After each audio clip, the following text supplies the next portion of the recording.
साथी सभापति, यूनियन के सभी पदाधिकारी और फेडरेशन का भी पदाधिकारी लोग इधर शामिल है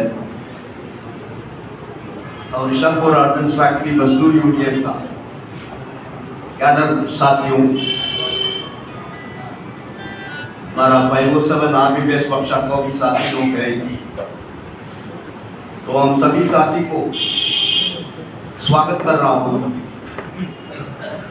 संडे का दिन है, छुट्टी का दिन है, तो कॉमरेड देवज्योति ने हमको फोन किया कारण कल 2 मीटिंग, सुबह हमको डायरेक्टरेट हेडक्वार्टर्स को जाना है, 3 बजे काशीपुर अपना दमदम फैक्ट्री में ऐसा ही कैडर मीटिंग रखा है, 4:30 बजे काशीपुर का मीटिंग। 21 पूरा दिन हमारा जेसीएम क्रिकेट स्टीयरिंग कमेटी का मीटिंग, 22 को हमको वापस दिल्ली जाना पड़ेगा, तो टाइम किधर। तो फिर हमने कॉमरेड देवज्योति को बोला हम संडे 2 बजे तक पहुंचेंगे, तो शाम को आप एक मीटिंग अरेंज कर सकता करके हमने उनको सवाल पूछा। उन्होंने भी कॉन्फिडेंस में बोला यस, संडे का दिन हम अरेंज कर सकता है।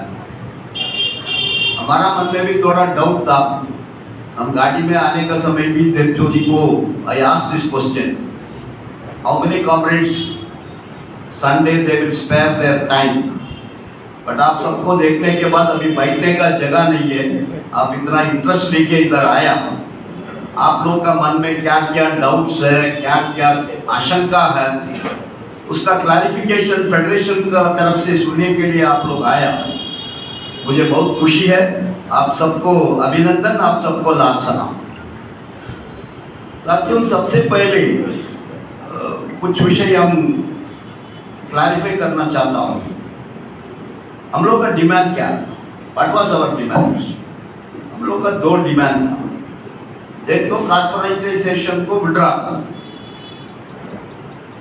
इसको पुराना ऑर्डिनेंस फैक्ट्री बोर्ड का स्टेटस में लेके आओ, लेकिन मेजर पॉलिसी मैटर है, सरकार का पॉलिटिकल डिसीजन। तो उस पॉलिटिकल डिसीजन से अभी का सरकार कितना नीचे आएगा करके हम लोग का मन में मालूम है, आपको भी मालूम है, whether this government is going to withdraw the decision on corporatisation. फिर भी हम लोग सरेंडर नहीं कर सकता, बिकॉज ये हम लोग का पॉलिसी का खिलाफ का डिसीजन है। हम लोग को 2000 से तब जीके नायर कमेटी आया, नरसिम्हा राव ने बनाया जीके नायर कमेटी को, उनका रिपोर्ट सबमिट किया, वाजपेयी जी प्रधानमंत्री बना तब उनको सबमिट किया। वो उस समय से लेके अलग अलग committee, G K Nair committee, Jafa committee, Kerkar committee, Vijayaraghavan committee, ऐसा अलग अलग कमेटी ने ऑर्डिनेंस फैक्ट्री को कॉर्पोरेटाइज करने का सिफारिश की। लेकिन हम लोग का तो आंदोलन है, स्ट्रगल है, प्रोटेस्ट है, ऑर्डिनेंस फैक्ट्री वर्कर अभी सभी ऑर्गेनाइजेशन को हम लोग इकट्ठा करके एक आंदोलन किया। उसका वजह से अलग अलग समय अलग अलग मिनिस्टर लोग हम लोग को राइटिंग में आश्वासन दिया, हम ऑर्डिनेंस फैक्ट्रीज को कॉर्पोरेटाइज नहीं करेंगे। ऐसा एक मिनिस्टर नहीं, कॉमरेड्स आप सबको मालूम है, 5 ministers, 5 ministers, George Fernandes, Pranab Mukherjee, Jaswant Singh, AK Antony, अंतिम में मनोहर पर्रिकर, ये 5 मिनिस्टर ने राइटिंग में दिया हम ऑर्डिनेंस फैक्ट्रीज को कॉर्पोरेटाइज नहीं करेंगे, लेकिन वो सब पहले कर दिया।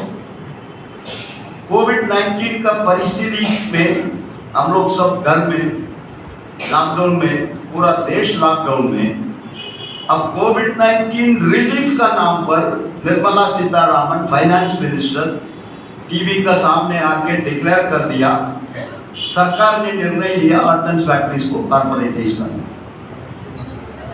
2020 में उनका अनाउंसमेंट था, उसी समय से लेके हम लोग का फैसला 5 दिन का हड़ताल किया, एक साधारण विषय नहीं। 1960 में सेंट्रल गवर्नमेंट एम्प्लॉइज का 5 दिन का स्ट्राइक था, the glorious 5 day strike off central government employees. उसके बाद 1968 में एक ही दिन हड़ताल की, लेकिन हम डिफेंस में अकेला 5 डेज हम लोग ने हड़ताल किया इस कॉर्पोरेटाइजेशन का खिलाफ। लेकिन सरकार सुनने का तैयार नहीं, सरकार उनका डिसीजन में प्रोसीड किया। फिर भी हम लोग सरेंडर नहीं किया। हम लोग ने मद्रास हाई कोर्ट में रिट पिटीशन फाइल किया। ठीक है, हमारा भी सीनियर लॉयर हमको एडवाइस किया, देखिए ये एक सरकार का डिपार्टमेंट सरकार का हाथ में रहेगा, उसको पब्लिक सेक्टर बनेगा, वो सरकार का पॉलिसी डिसीजन है। सुप्रीम कोर्ट का अलग अलग जजमेंट है, सरकार का पॉलिसी डिसीजंस में कोर्ट को इंटरफियर नहीं करना चाहिए, इसीलिए चांस बहुत कम है। बहुत सीनियर लॉयर है चेन्नई में हमारा लॉयर। तो फिर हम लोग ने उनको बोला ठीक है, सरकार का पॉलिसी डिसीजन है, कोर्ट उसमें इंटरफियर नहीं कर सकता। फिर भी ये 5 मिनिस्टर ने तो राइटिंग में दिया, तो उसको हम लोग चैलेंज भी नहीं किया कोर्ट में। 10 साल के बाद 15 साल के बाद दूसरा कोई सरकार आएगा, हम उस सरकार के पास जाके रिक्वेस्ट करेगा, डिमांड करेगा, इसको वापस आर्डनेंस फैक्ट्री बोर्ड करो करके, तब वो सरकार हमको पूछेगा उस समय क्या आप लोग विरोध किया, आप लोगों ने कुछ प्रोटेस्ट किया। अभी 10 साल हो गया, 15 साल हो गया, अभी हमारा पास आके क्यों बोल रहा है, ये सवाल पूछ सकता है। Therefore, we cannot surrender. Let us fight. वो ये दूसरा, हम तो सेंट्रल गवर्नमेंट एम्प्लॉय करके भर्ती में आए, हम तो हमारा देश का तो संविधान है, इंडियन कॉन्स्टिट्यूशन, उसका आर्टिकल 309, 310, 311 का अनुसार I am a central government employ. हमको कैसे कंपनी का कर्मचारी बन सकता है लोग? How can they make me a employee of the DPSC? I don't want. हमारा अपॉइंटमेंट आर्डर में ऐसा कोई कंडीशन नहीं है, हम आपको 10 साल 15 साल 20 साल के बाद कभी भी हम आपको डीपीएसयू का एम्प्लॉई बन सकता करके, there is no condition in my appointment order. Appointment order is a contract. हमारा और प्रेसिडेंट ऑफ इंडिया के बीच में एक कॉन्ट्रैक्ट है, तो उस कॉन्ट्रैक्ट में किधर भी ये प्रोविजन है, at any point of time the government will transfer you to public sector as a PSU employee। ऐसा किधर है? ऐसा नहीं है। तो ये सब विस्तार में आर्ग्यूमेंट से मद्रास हाई कोर्ट में प्लेस हो चुका है। उसके बाद ही जज एडिशनल सॉलिसिटर जनरल को सरकार की तरफ से अपीयर हुआ, उनको भी ये सवाल पूछा, ठीक है, कारण उन्होंने बोला ये पार्लियामेंट में सरकार को मेजॉरिटी है, people of given A mandate, ठीक है, 5 मिनिस्टर ने राइटिंग में दिया, वो उस समय का सरकार का पॉलिसी है। अभी इस सरकार ने डिसाइड किया उस पॉलिसी को चेंज करने का, इसलिए वो कोई मैंडेट नहीं है। 5 मिनिस्टर ने राइटिंग में दिया, इसलिए हम कॉर्पोरेटाइजेशन नहीं करेगा, ऐसा नहीं है। उस समय का पॉलिसी था, अभी इस समय का पॉलिसी है, ऐसा सरकार की तरफ से ये सब आर्ग्यू कर रहा था। जज ने उनको वही सवाल पूछा, ठीक है, ये सब आप बोल रहा है, ठीक है, लेकिन इनका सर्विस के बारे में क्या है? What about their service condition? उनको आप कैसे कंपनी का कर्मचारी बन सकता है? How can you make them the company employ? उसी में फिर सरकार का वकील ने, सॉलिसिटर जनरल ने कोर्ट को बोला, सर हमको 1 महीने का समय चाहिए, हम सरकार से कंसल्ट करके हम इसका जवाब देंगे। तो 1 महीने के बाद उन्होंने जवाब दिया कॉमरेड्स। उस जवाब में कुछ आश्वासन दिया, उस आश्वासन का अनुसार आप रिटायरमेंट तक सेंट्रल गवर्नमेंट एम्प्लॉई, आपका सर्विस प्रोटेक्टेड है कॉमरेड। ये एआईडीएफ का बहुत बड़ा अचीवमेंट है। उन्होंने राइटिंग में कोर्ट में दिया, उन्होंने क्या दी, हमें इसलिए अभी हमारा तो मीटिंग हुआ फेडरेशन का, ऑफिस बेयरर्स एग्जीक्यूटिव कमेटी का मीटिंग, हमने ये ऑप्शन आने के बाद बीसी में सबसे डिस्कस किया। सभी लोगों का डिमांड था, आप बार बार बोल रहा है मद्रास हाईकोर्ट में सरकार ने ये आश्वासन दिया, वो आश्वासन दिया, वो काउंटर अफिडेविट को आप सर्कुलेट कर, आपने पूरा सर्कुलेट किया, ये सब अभी पब्लिक डोमेन में है। इसमें ये सरकार का डॉक्यूमेंट है, हमारा नहीं। गवर्नमेंट ऑफ इंडिया ने हाईकोर्ट में क्या पिटीशन, काउंटर पिटीशन फाइल किया, उसी का पोर्शन हम पढ़ रहा हूँ। Till such time, the employees remain on deemed deputation to the new entities. They shall continue to be subject to all rules, regulations. एक आपने ने बोला ना रेलवे का फैसिलिटी आपको मिलेगा, यही है। All rules, regulations are applicable to the central government servants.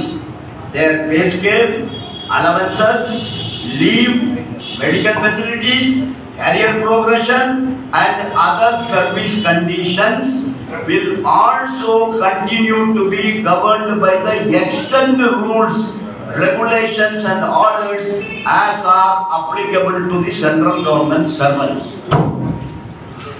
इसके अलावा आपको क्या चाहिए, अभी अब ये डाउट है, वो डाउट है, उसमें हम क्या जवाब देंगे आपको? This is very clear. उसका अलावा पैरा नंबर 55 पीडी में वही बहुत इम्पोर्टेंट है।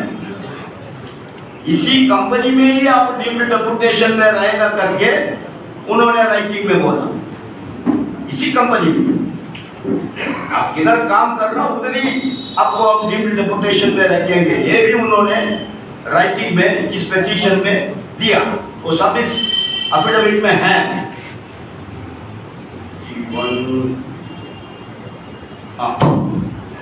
Para number 55 A and B, it is humbly submitted, कौन बोल रहा? सरकार बोल रहा कोर्ट में।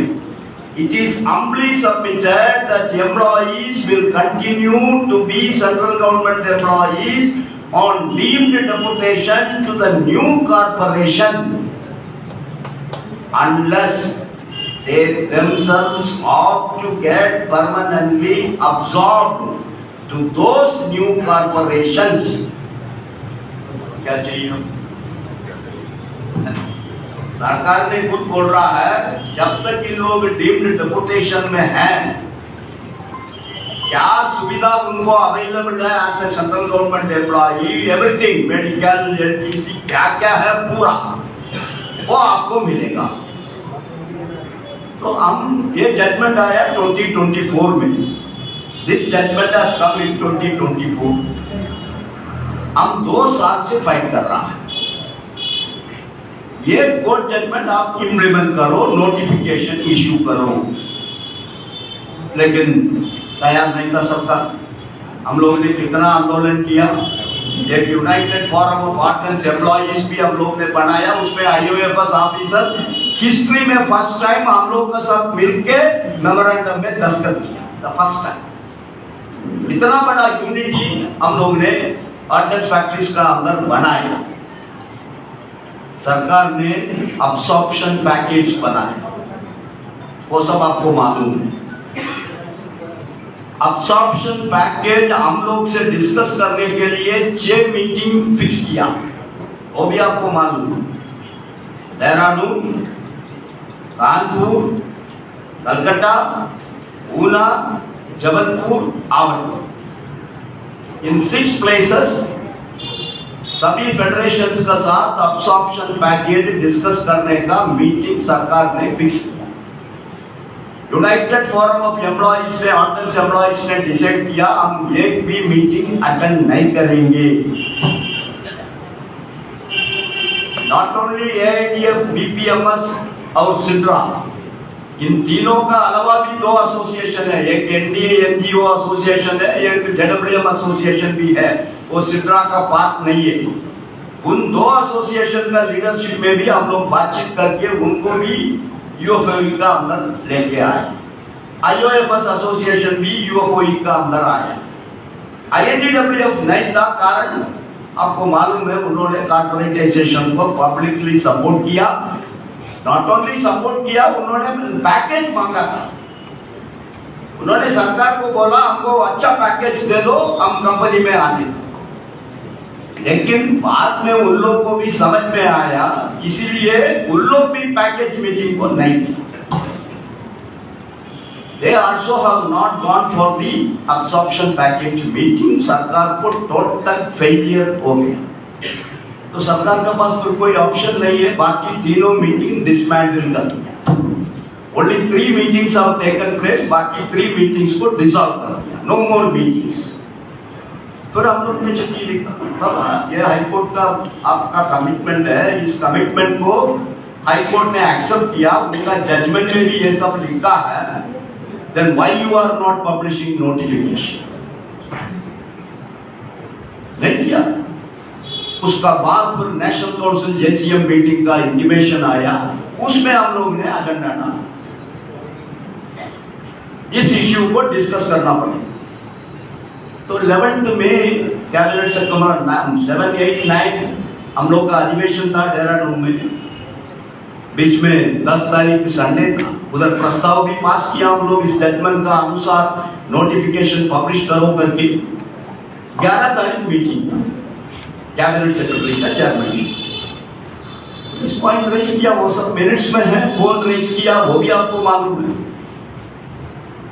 सभी फेडरेशन का नेता लोग हैं उस नेशनल काउंसिल जेसीएम में, लेकिन इस पॉइंट का ऊपर कौन आर्ग्यू किया मिनट्स में, हम बोलने में क्या, मिनट्स में स्पष्ट उदाहरण है। हमने कैबिनेट सेक्रेटरी को एक बोला, this is the court judgement, ये आपका एश्योरेंस है, ये आपका कमिटमेंट है। अभी 2 साल हो गया, why you are not implementing, why you are not publishing a notification? नहीं तो आपका ऊपर हमको कंटेम्प्ट ऑफ कोर्ट फाइट करना पड़ेगा। हमारे पास क्या ऑप्शन है? हम कोर्ट में गया, 10-12 लाख हमने कोर्ट में चर्चा किया, हमारा फेवर में एक जजमेंट आ गया हमारा सर्विस कंडीशन को प्रोटेक्ट करने का। अब 2 साल के बाद भी उसको एक्सेप्ट करके एक नोटिफिकेशन इशू नहीं करेगा, but what is the option left with us? हमारे पास दूसरा कोई ऑप्शन नहीं है, we have to file a contempt of court against the government। सभी डिमांड्स इशू डिस्कस किया, यही नाइट ड्यूटी अलाउंस का भी ऑर्डर हो गया, वो भी इशू किया, कंपैशनेट अपॉइंटमेंट 5 साल से बंद करके रखा, उसका भी डिस्कशन हुआ, ये सब हुआ। उसका बाद कंक्लूडिंग स्पीच में कैबिनेट सेक्रेटरी ने बताया, ऑर्डिनेंस फैक्ट्री कर्मचारी का तो डिमांड, कोर्ट में सरकार ने तो आश्वासन दिया, उस आश्वासन को इंप्लीमेंट करने के लिए हमारा नेतृत्व में, मतलब कैबिनेट सेक्रेटरी का नेतृत्व में कमिटी ऑफ सेक्रेटरीज बनाया। उस कमिटी ऑफ सेक्रेटरीज का मीटिंग में हम लोग ने निर्णय लिया, आपको रिटायरमेंट तक सरकार में रखने के लिए हम जल्दी से जल्दी ईगोएम का अप्रूवल लेके उसका ऑर्डर इशू करेंगे। तो कैबिनेट सेक्रेटरी ने खुद मीटिंग में अनाउंस किया।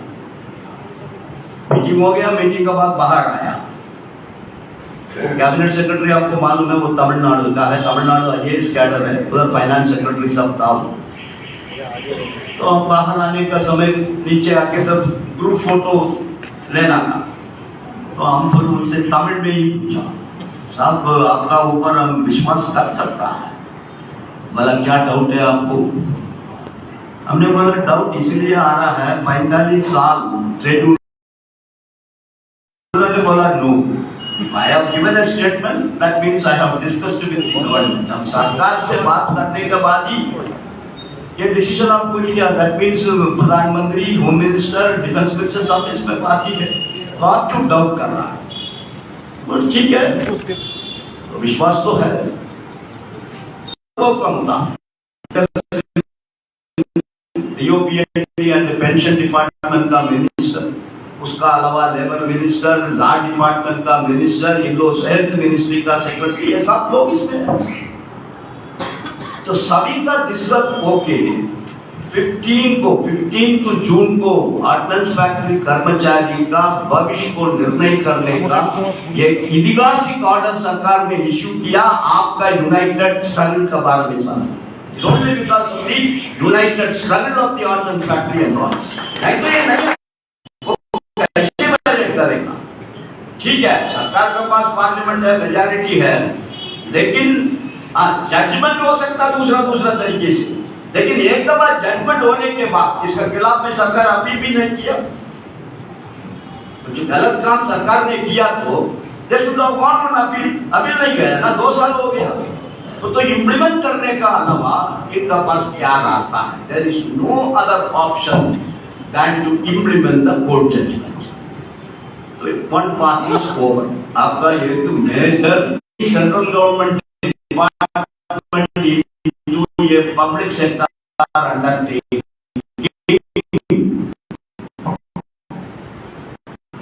The employees will be asked an option to get money. If they are given, they will get absorbed in the public sector as a public sector employee. His service in the government is closed. He has to take a retirement or he has to resign. सरकार का साथ उनका connection, उनका contract सब खत्म करके company का कर्मचारी करके जाना है। देयर आफ्टर गवर्नमेंट का उनका ऊपर कोई लायबिलिटी नहीं है, पूरा पीएसयू का जिम्मेदारी है। ठीक है, कुछ लोग ऑप्शन नहीं दिया, हम कंपनी में नहीं जाएंगे, उन्हीं के लिए 37 ये सब उन्हीं के लिए। फिर क्या बोल रहा रूल? सरप्लस डिक्लेयर करो। Because factory company just become a company में सरकार कर्मचारी कैसे इंडेफिनेटली काम करेगा? आप 2 साल 3 साल जी, how they will work indefinitely? इसीलिए 37 है। आप कंपनी में नहीं गया, फिर आपको सरप्लस डिक्लेयर करेगा, फिर आपसे ऑप्शन पूछेगा, आपका इक्वलेंट पोस्ट इधर है उधर है, आप जाएगा नहीं जाएगा, ये सब आपसे ऑप्शन पूछेगा।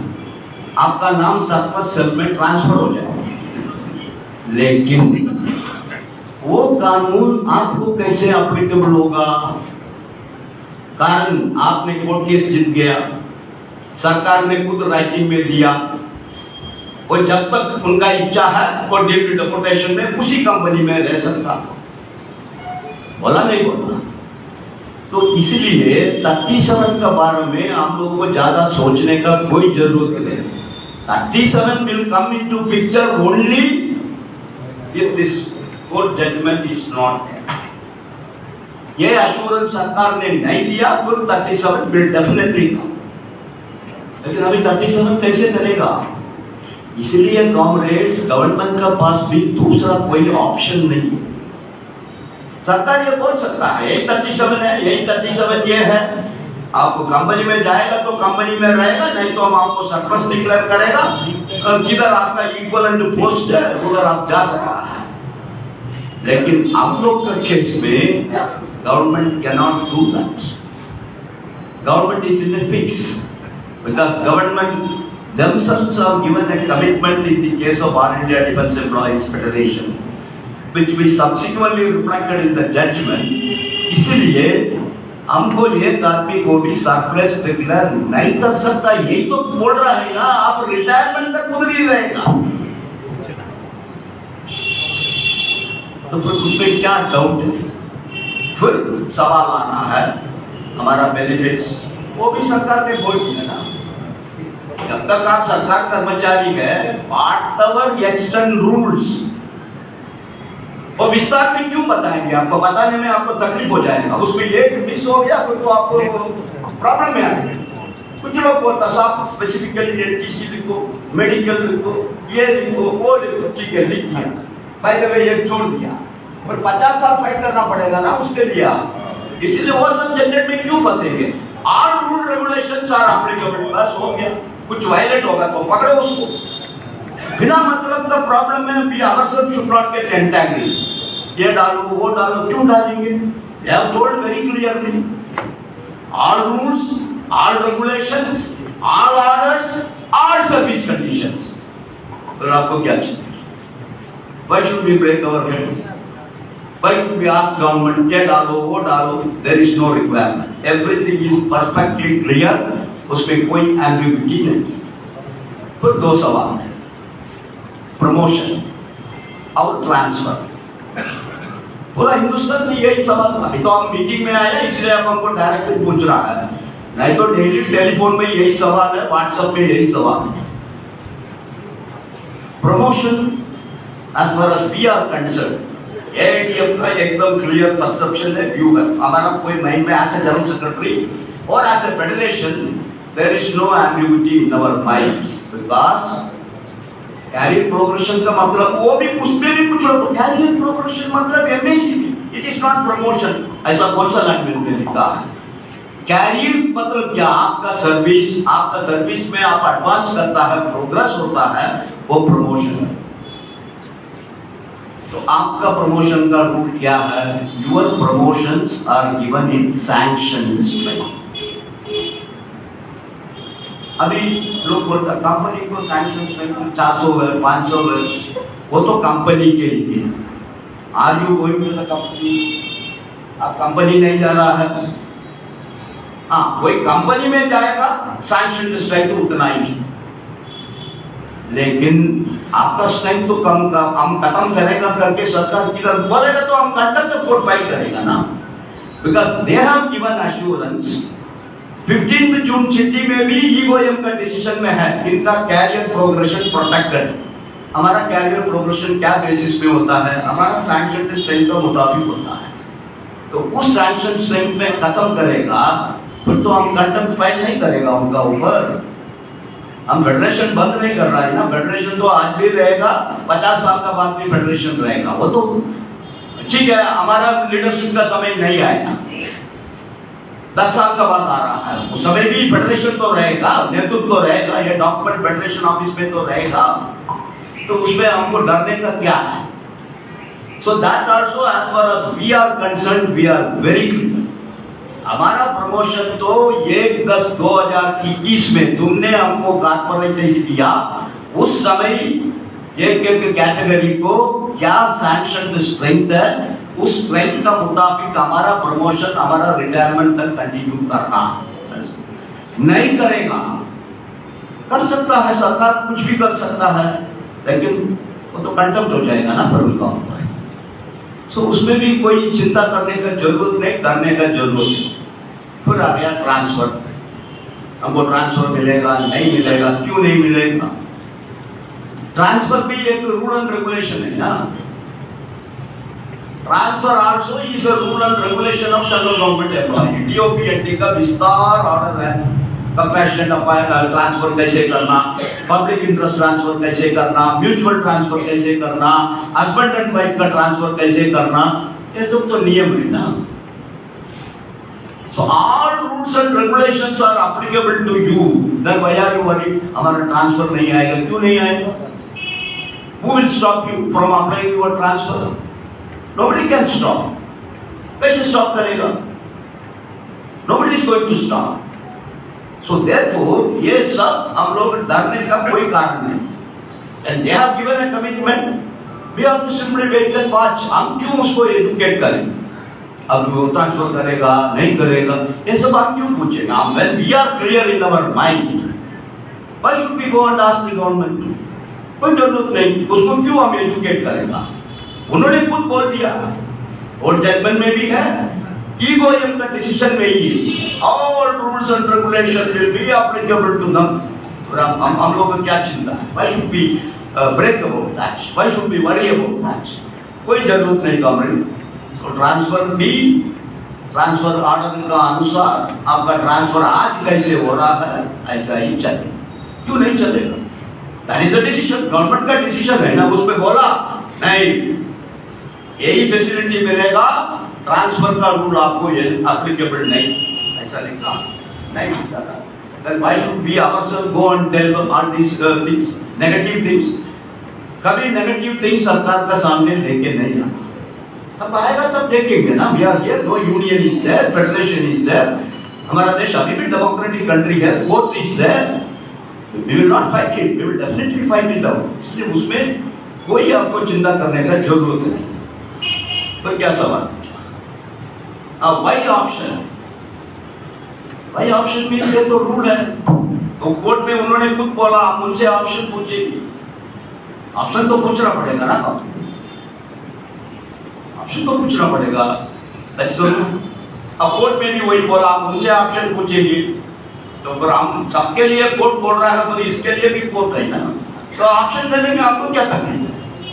हमारा क्या तकलीफ है? हम तो तैयार है, हमने एडवांस ऑप्शन दिया नहीं दिया? क्यों दिया एडवांस ऑप्शन? क्यों दिया एडवांस ऑप्शन? वो ये प्रेशर टैक्टिक्स था, वर्कर को मोबिलाइज करने का और सरकार को इन्फॉर्म करने का। हमारा एक भी कर्मचारी आप 1 लाख रुपया दे दो फिर भी हम आपका कंपनी में नहीं आए, इसलिए हम लोगों ने एडवांस ऑप्शन दिया।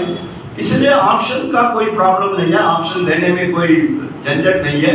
पर टेक्निकल प्रॉब्लम कुछ कॉमरेड्स ने बोला गड़बड़ हो गया तो क्या होगा, दैट इज नॉट फाइनल। जब तक आपका इंक साइंड कॉपी नहीं जाएगा, कुछ भी टेक्निकल प्रॉब्लम उसमें आने तो उसका कोई वैल्यू नहीं। तो फिर सरकार आपसे कुछ 3 फॉर्म से आपका दस्तखत मांगे, why they are taking the signature, that is the authentic.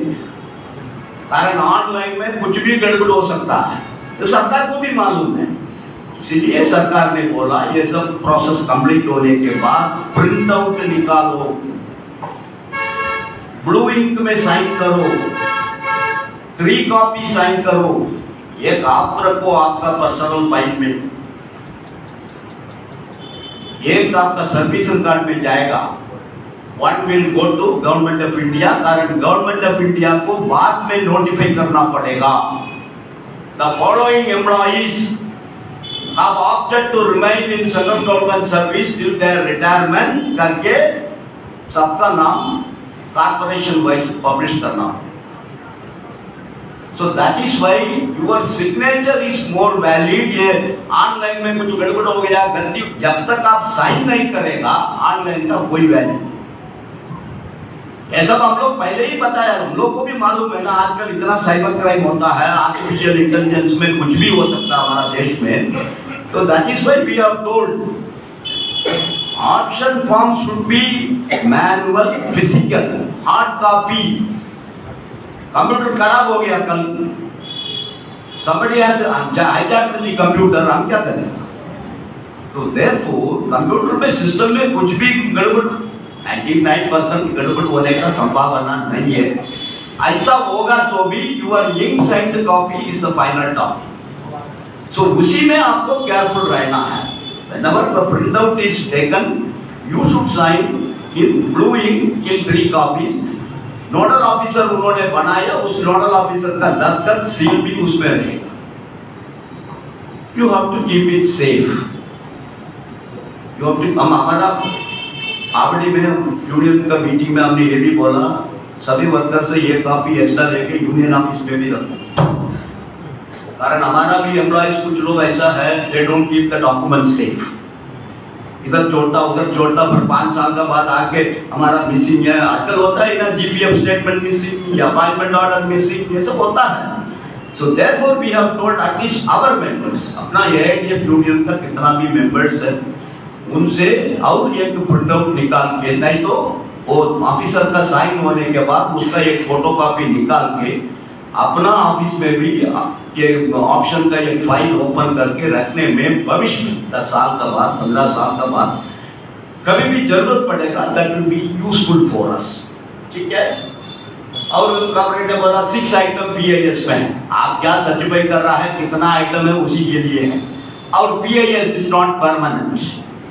कल एक बच्चा हो गया, पर्सनल इंफॉर्मेशन बदल हो, कल आप HS1 हो गया, MCM हो गया, पर्सनल इंफॉर्मेशन बदल होगा। सो इसलिए PIS is not a permanent thing. वो तो बदल हमेशा, अमेंडमेंट हमेशा होता ही है, अपडेट तो हमेशा होता, आज भी कर सकता। अभी आपने देखा फैक्ट्री में बहुत लोगों का, अभी साउथ में आपको मालूम है इनिशियल का साथ हम, कैसे हमारा नाम है C. श्री कुमार, तो सी नहीं है, तो फिर फाइंड आउट किया, इमीडिएटली फोन करके बोला HR सेक्शन को, बाबा श्री कुमार का नाम के सामने इट विल बी है। अब कुछ गड़बड़ सरकार करेगा तो फिर यूनियन फेडरेशन का काम क्या है, तो हम फाइट करेगा ना। अभी ये तो लीगल मैटर है, तो कंटेम्प्ट, ये कंटेम्प्ट में हो जाएगा। तो इसलिए हम बार बार यही सबको अपील कर रहा हूं, we have to give option only to remain in government. Because एक सवाल आया कल, मोदी फैक्ट्री बंद करेगा तो क्या होगा? वो तो आज भी बंद कर सकता है, उसको कौन guarantee? No no no no no, Modi will not close the factory, ऐसा कोई बोल सकता है? Nobody can give any assurance. आज भी कर सकता, कल भी कर सकता, लेकिन if you are in government, आपका नौकरी प्रोटेक्टेड है, योर जॉब इज प्रोटेक्टेड, आपको रीडिप्लॉयमेंट, आपका तनख्वाह में एक पैसा भी कम नहीं होगा, आपका पे स्केल भी कम नहीं होगा।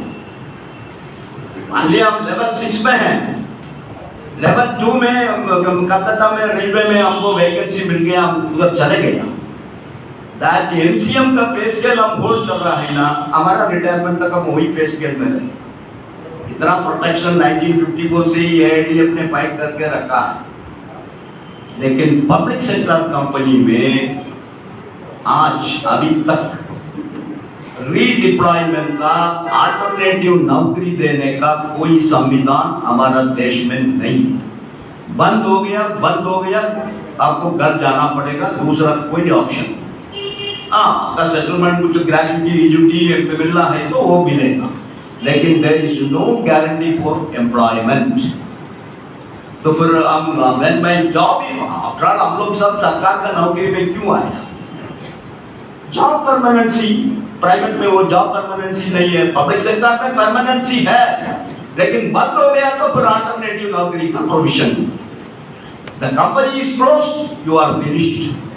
कंपनी प्रॉफिट में नहीं है, वेज रिविजन नहीं होगा, वेज रिविजन नहीं होगा। अभी बीएसएनएल का एक जजमेंट हम भी फेडरेशन का सर्कुलर में पब्लिश किया। बीएसएनएल इसी 37A में ही सब लोग उधर गया, उस समय एनपीएस होगी, यूपीएस नहीं था, it was only old pension scheme. So 37A में दो प्रोविजन है। एक कैसे अभी कितना भी सीएमडी लोग अभी गया, आईओएफएस राजीनामा करके सीएमडी करके गया, उन लोग ने क्या किया, इधर से रिटायरमेंट ले लिया, इधर का पैसा पूरा ले लिया, बहुत होशियार हो गए ना यार, वेरी क्लेवर। उधर का पैसा, उधर एनकैशमेंट, ग्रेजुटी, कम्यूटेशन पूरा ले लिया, पेंशन भी ले लिया। अभी पेंशन मिल रहा है, बेनिफिट्स पूरा आ गया, पब्लिक सेक्टर में 2 साल 3 साल 4 साल कितना साल काम कर रहा है, तनख्वाह मिलेगा तो मिलेगा, नहीं मिलेगा तो नहीं मिलेगा। इसीलिए इसमें 2 प्रोविजन है। अभी इन लोग ऐसा कर दिया, देयर पेंशन इज प्रोटेक्टेड, केवल डीए नहीं मिलेगा, 2 डीए नहीं मिलेगा, कारण तनख्वाह का भी डीए, पेंशन का भी डीए, वो नहीं मिलेगा, वो तो रूल क्लियर है।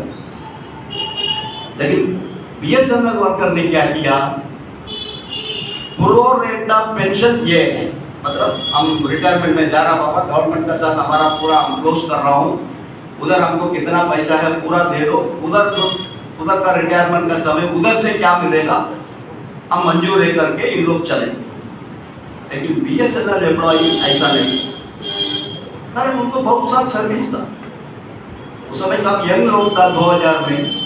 उन्होंने क्या किया, कोई 37A में प्रोविजन, हम पेंशन अभी नहीं ले रहा हूं,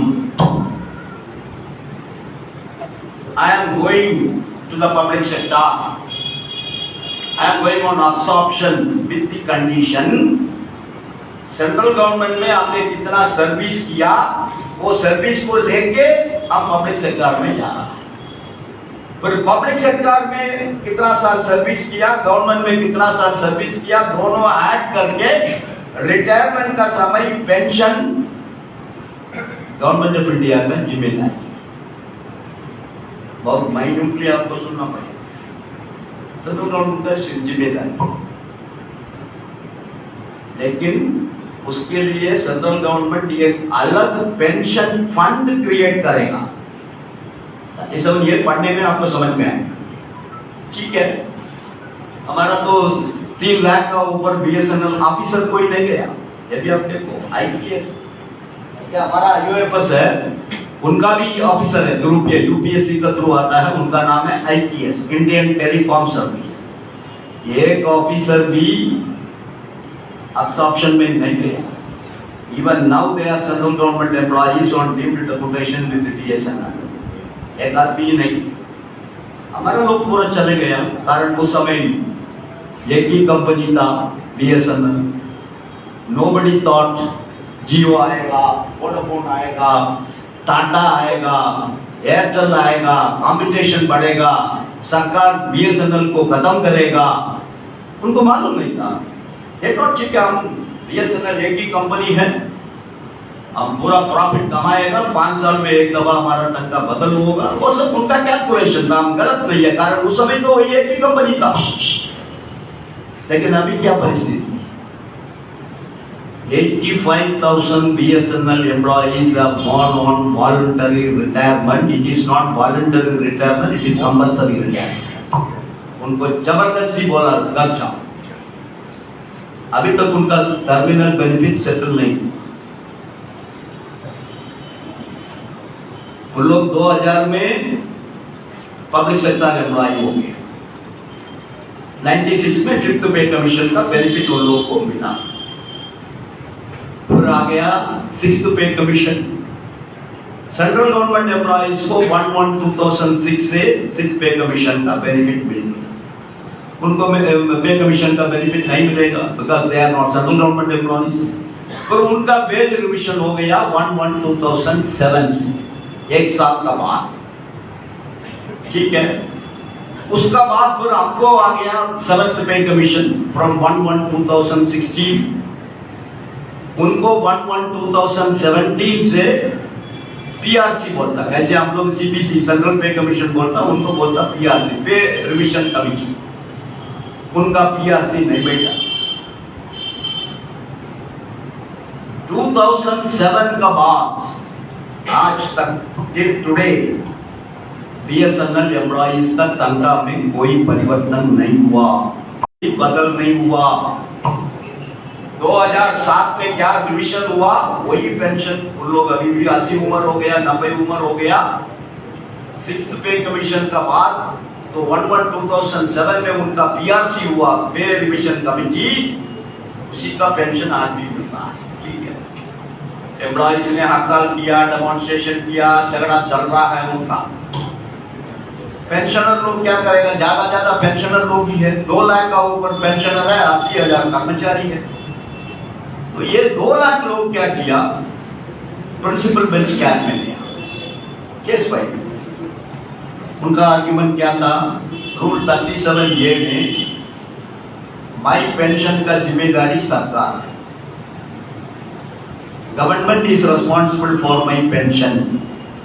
तो गवर्नमेंट एम्प्लॉई को 1/1/2016 से पेंशन रिविजन हो गया, हमारा रिविजन नहीं हुआ, हमको भी पेंशन उसी डेट से 1/1/2017 से हमको पेंशन रिवाइज करना। उन लोग ने केस पर जीत गए। प्रिंसिपल बेंच कैप उनका फेवर में जजमेंट दी, सरकार छोड़ेगा नहीं। आपको मालूम है हमारा OTRS का केस में, आपको मालूम है हम सुप्रीम कोर्ट में जीतने के बाद भी रिव्यू पिटीशन फाइल करने का कोशिश किया। फेडरेशन का बहुत बड़ा प्रयास का बाद ही आज ऑर्डर हो गया, सभी लोगों को अभी OTRS मिल रहा है, मिलने वाला है। सिमिलरली इस केस में भी अपील गया दिल्ली हाई कोर्ट में। दुर्भाग्य है दिल्ली हाई कोर्ट में कैट का जजमेंट को क्रैश कर। क्या आर्ग्यूमेंट है, ठीक है, रूल 37 का अनुसार सेंट्रल गवर्नमेंट का जिम्मेदारी है आपको पेंशन देने का। पेंशन मिल रहा नहीं मिल रहा सब। लेकिन 37A में किधर भी लिखा है भविष्य में पेंशन रिविजन होगा तो आपका भी रिविजन होगा करके किधर भी लिखता है नहीं है। So 37A is only for making the pension payment, not for revising the pension. ये भी बोला और एक स्टेप फर्दर आके बोला कर्मचारी का तनख्वाह बदल नहीं हुआ BSNL में। कौन काम कर रहा है उनके लिए तनख्वाह बदल नहीं हुआ। आप पेंशन ले रहा है, आपका कैसे बदल होगा? This is what is written in the judgment. अब बेंच का जजमेंट है, 2 जजेस बैठ के वो जजमेंट दिया। Now whether they will go to supreme court, उसमें भी 50% ओपिनियन है, कारण उनका नेता लोग के साथ भी हमारा संबंध Some are telling we should go to Supreme Court. Supreme court के लिए बजट आ रहा है 40 लाख। एक रिटायर्ड सुप्रीम कोर्ट जज, उनसे कंसल्टेशन के लिए टाइम मांगा। What is happening in this country, you should understand comrades.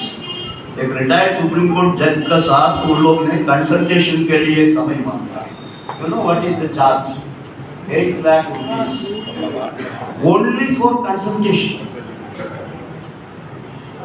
तो ये पेंशनर कितना पैसा कंट्रीब्यूट कर सकता है सुप्रीम कोर्ट तक जाके फाइट का?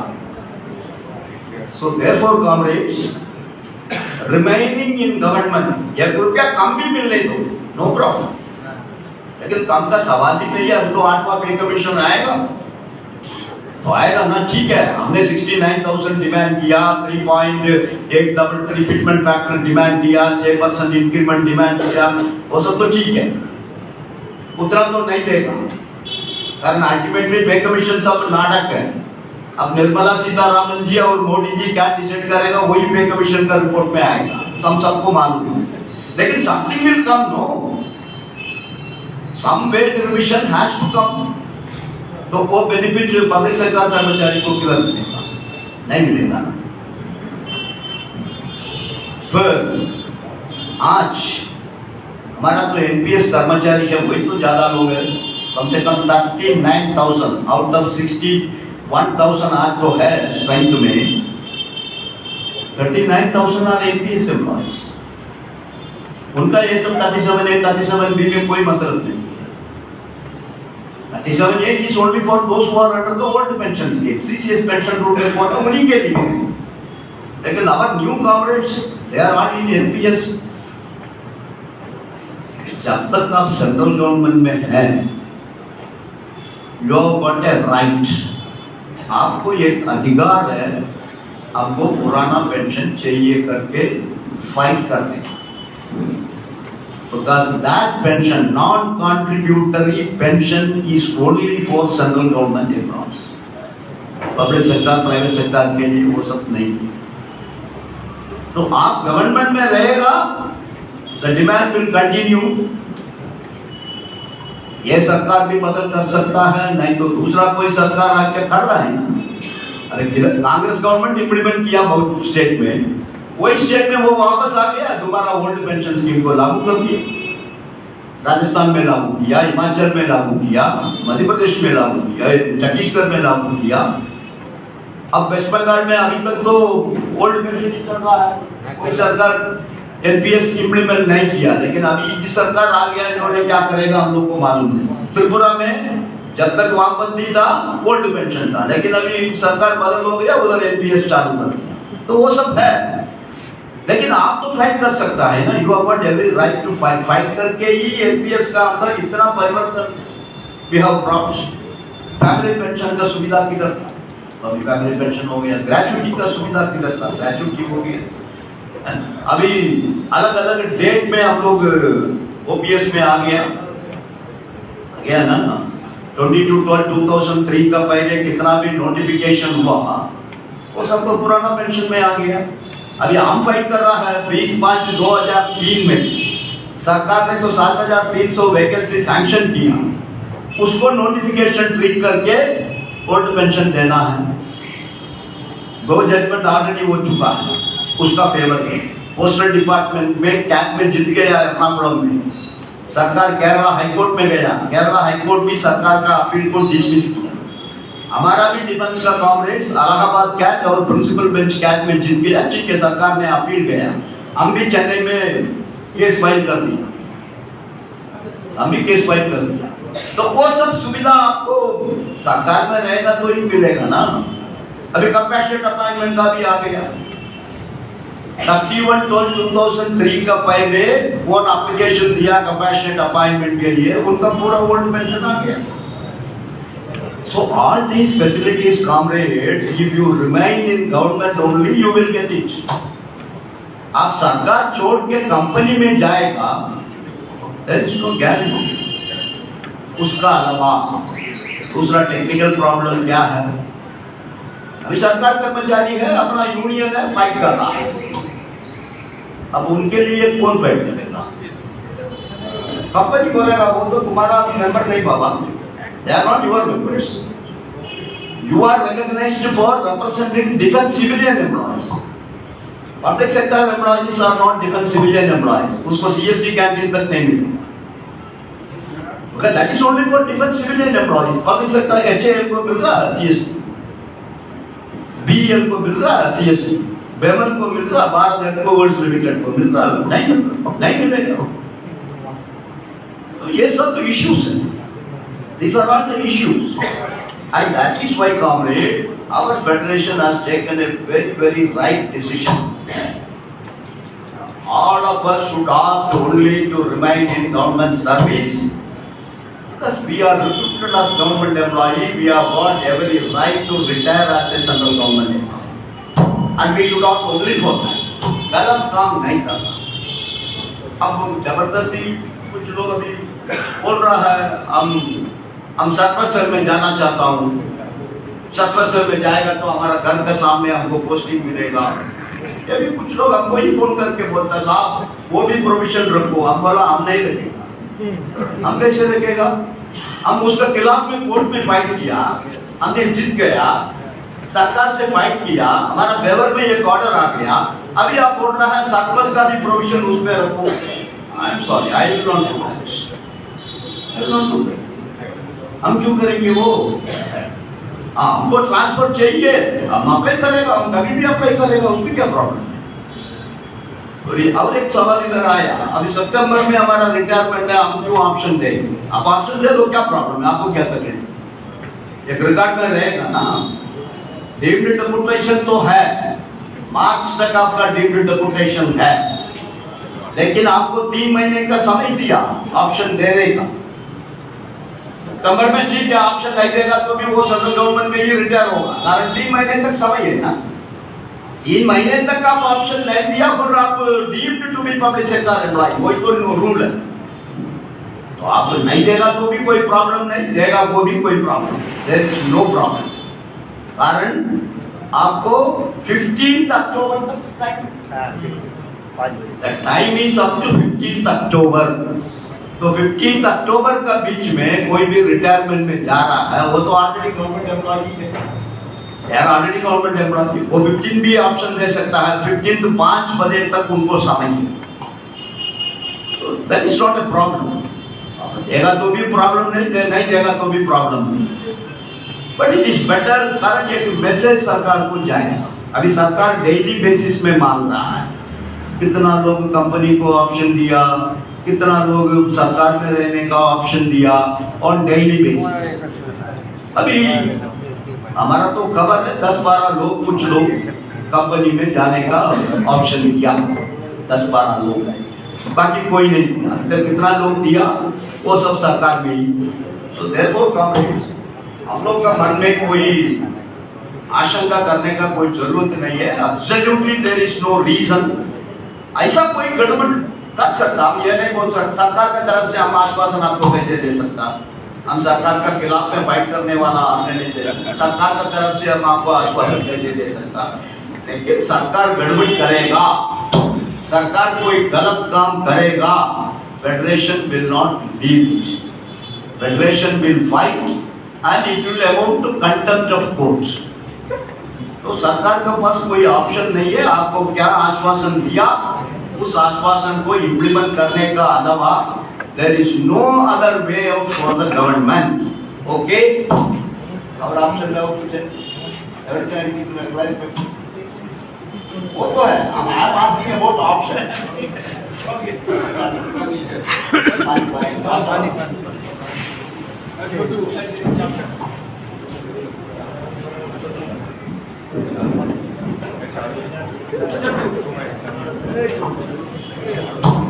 पाँच मिनट में पे कमीशन के बारे में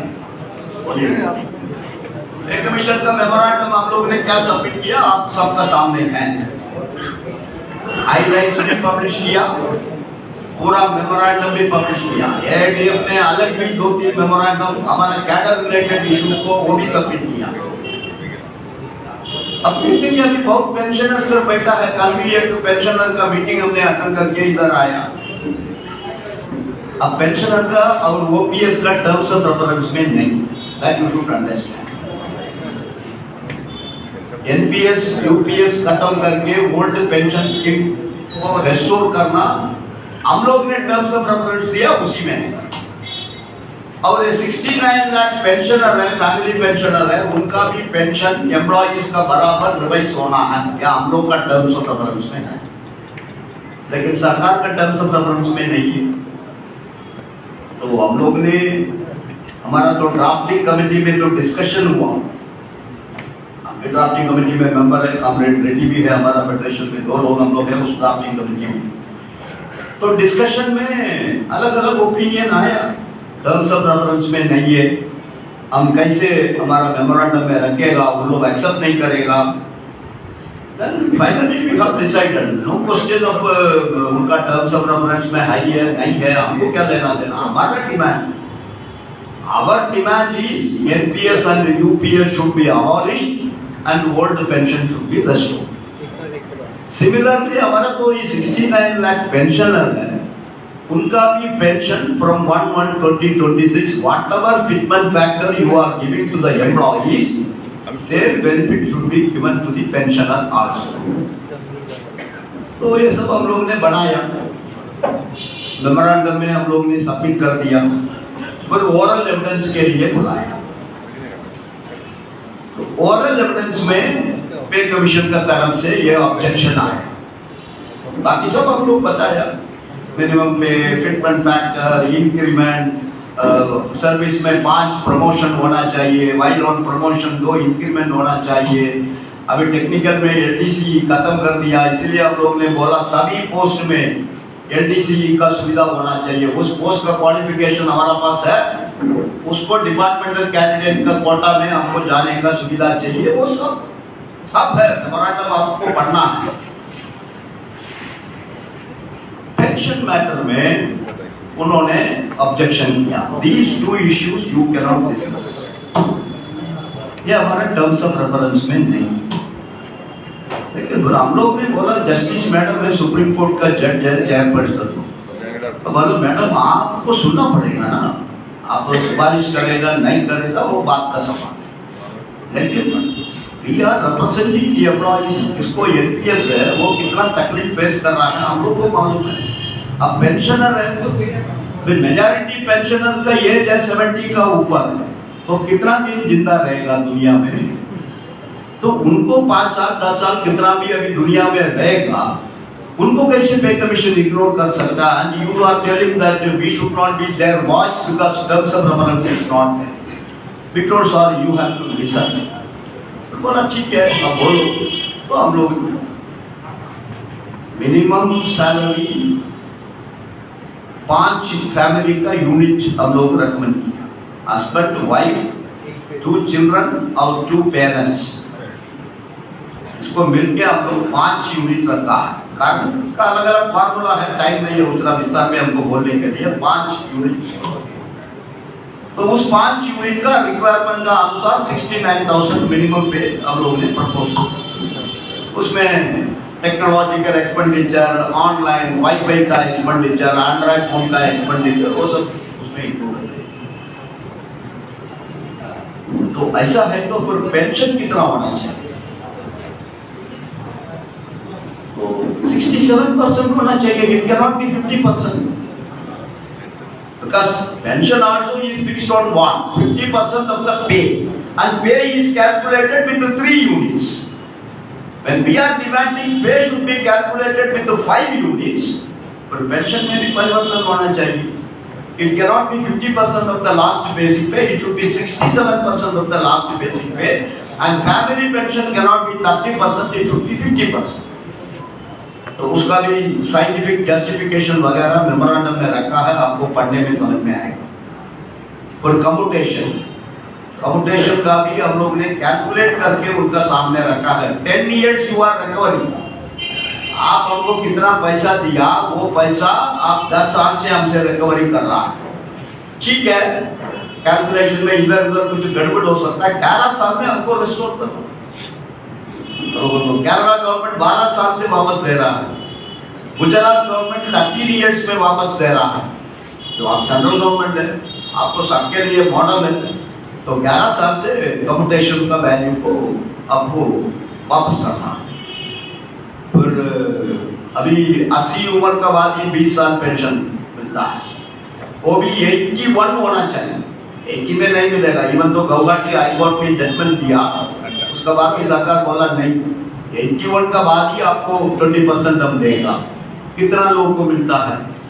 अब वर्ल्ड हेल्थ ऑर्गेनाइजेशन का रिपोर्ट का अनुसार एवरेज इंडियन का एज है 72 to 73। तो 75 तक कौन जिंदा रहता है कम्यूटेशन वापस लेने का, और 80 तक कौन जिंदा रहता है 20% वापस मिलने का pension.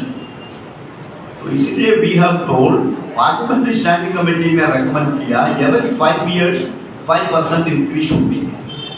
So we have demanded once 65 उम्र हो गया तो pension should be increased by 10%। उसका बाद फिर 5% आप इंक्रीज करके जाओ, वो सब रखा है।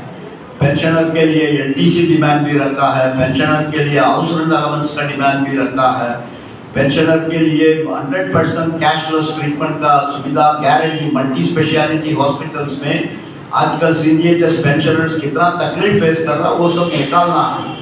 एंड रेलवे में सीनियर सिटीजन कंसेशन कोविड का समय इन्होंने बंद कर दिया, उसको वापस करो, ये सब पे कमीशन का रिपोर्ट में पेंशनर के लिए रखा है। सर्विंग एम्प्लॉयज के लिए हमने शॉर्ट में आपको बोल दिया 69,000 should be the minimum pay, 3.833 should be the multiplication factor, rate of increment should be 6%, और प्रमोशन का समय 2 इंक्रीमेंट जोड़ना है। सर 30 years का सर्विस में 5 प्रमोशन गारंटी करना है। 5 का ऊपर तो ठीक है, लेकिन 5 तो minimum just be guaranteed on a time scale manner, not on vacancy based. Sreekumar 6 साल कंप्लीट किया, उनका नेक्स्ट पोस्ट में प्रमोशन। पोस्ट नहीं है, एसीपी नॉट एमएससी, एसीपी पुराना ACP in the promotional post वो देना है। एलटीसी साल में 1 दफा होना है, ऑल इंडिया एलटीसी 2 साल में 1 दफा होना है। सर्विस में 1 दफा विदेश जाने का, टूरिज्म को एंटरटेन करने का, विदेश जाने का, वंस इन सर्विस, पूरा सर्विस में 1 दफा फैमिली के साथ विदेश का भी एलटीसी देना है, वो भी उसमें है। गारंटी एनकैशमेंट अनलिमिटेड एनकैशमेंट करो, नहीं तो अनलिमिटेड एक्यूमुलेशन करो, 600 दिन तक एनकैशमेंट करो। तो ये सब बहुत इश्यूज है। अभी हम ज्यादा नहीं बोल रहा हूँ, कारण संडे है, आपको भी घर जाना, हमको भी वापस जाना, पर कल पर 2 ही जगह में इसी को रिपीट करना पड़ेगा, इसी को रिपीट करना पड़ेगा। So therefore, comrades, I can only assure you on behalf of our federation, All India Defence Employees Federation, nothing to worry. Don't worry. We have achieved so many things not because of the mercy of any government. कोई government हम लोग का ऊपर प्यार रखे, जवाहरलाल नेहरू का सरकार से लेके आज तक किसी भी सरकार हम लोग का ऊपर बहुत प्यार रखे हमको कोई बेनिफिट नहीं किया। You fought, you are fought, आपने फाइट किया, इंडस्ट्रियल एम्प्लॉयज को 300 डेज का एनएईएस का बराबर छुट्टी आया। आपने फाइट किया, रिटायरमेंट के बाद सीएसटी कैंटीन आया। आपने फाइट किया, रिटायरमेंट के बाद सीजीएचएस का ट्रीटमेंट का सुविधा आया। आपने फाइट किया, इंडस्ट्रियल वर्कर को इंटरग्रेड रेशियो आया। तो आपने फाइट किया, एनपीएस में फैमिली पेंशन का सुविधा आया। आपने फाइट किया, बहुत लोग एनपीएस से अभी ओपीएस को वापस चले गया। एंड कंपैशनेट अपॉइंटमेंट का भी जल्दी से जल्दी ऑर्डर आने वाला है। We will not leave anything, we will fight. अभी चारपन का प्रमोशन फाइट करके सब हो गया, लेकिन somebody goes to court and get a stay order। अब क्या करें? कोर्ट का ऊपर इतना दबाव डालने के बाद उन लोग भी एक पिटीशन दाखिल किया। अभी 24 का हियरिंग आ रहा है। बोर्ड बहुत प्रयास कर रहा है, बोर्ड को इस पे क्रिटिसाइज नहीं करेगा। आप लोग काम नहीं करेगा तो क्रिटिसाइज कर सकता है, लेकिन उन लोग भी दबाव डाल रहे हैं। लेकिन कोर्ट का मैटर है, तो हमने चाहे डीजी को रिक्वेस्ट किया, the government leader should physically appear and से 16,000 प्रमोशन, एक नहीं है 4,000 प्रमोशन चार्जमेंट का वैकेंसी है। और 4,000 एमसीएम चार्जमेंट बनेगा, 4,000 एचएस1 एमसीएम बनेगा ना। 4000 HS2 HS1 बनेगा, 4000 स्किल्ड वर्कर HS2 बनेगा, 16,000 प्रमोशन पकड़ के रखा है। अभी बैक डेट में मिलेगा प्रमोशन? नहीं देगा ना। They will give only for prospective date। अब 13/6/2024 में SRO आ गया, अब 2 साल आपने इम्प्लीमेंट नहीं किया, उसका जिम्मेदारी कौन है? तो we have to fight.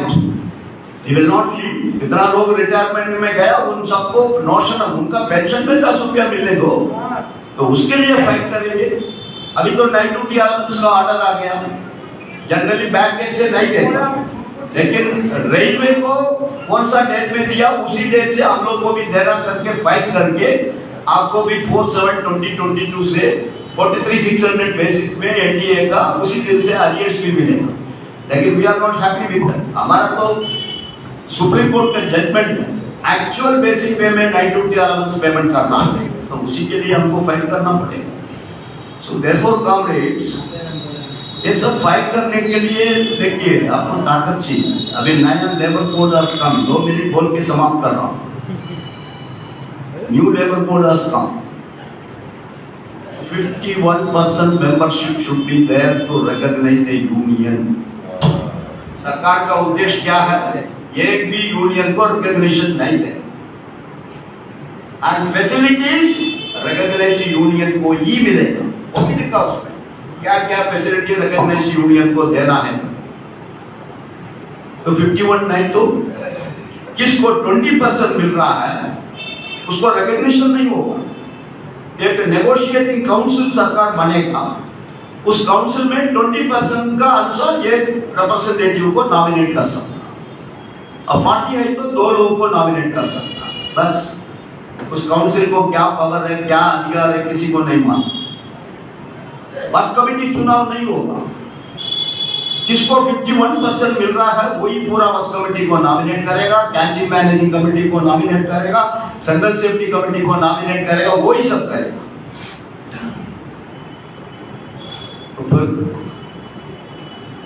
Membership verification में हम लोग तो 4 यूनियन जोड़ के गारमेंट्स फैक्ट्रीज में, बाकी किसी को भी 51 नहीं है, सब 40 है, 35 है, 30 है, 40 है। तो उसमें तो क्या हम लोग का परिस्थिति क्या होगा?